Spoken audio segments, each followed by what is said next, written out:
Again, the Honourable Member for Vermilion-Lloydminster.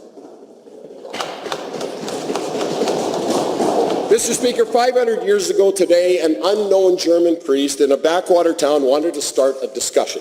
You see, the Catholic Church was needing to raise money to build St. Peter's Basilica in Rome.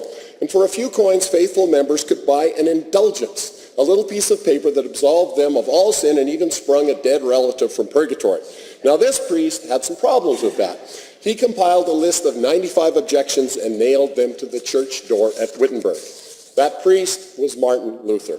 Today, I join with my fellow Lutherans worldwide to mark the anniversary of Luther's courageous act of defiance, an act that triggered the Reformation and changed the course of world history.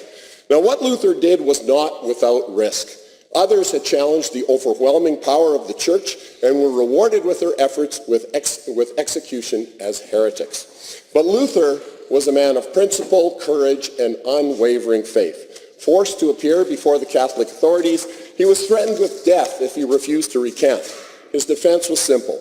I cannot and will not recant anything, for to go against conscience is neither right nor safe. Here I stand. I can do no other. God help me. Amen. Luther was excommunicated and declared an outlaw. To avoid execution, he disguised himself as a knight and went into hiding at Wartburg Castle. While there, he began the work of translating the Bible into German so that the Holy Scriptures could be read by the common people. He returned to Wittenberg, married a nun, fathered 6 children, and spent the rest of his life preaching and teaching that justification is by grace alone, through faith alone, for the sake of Christ alone. Lutherans do not worship Martin Luther.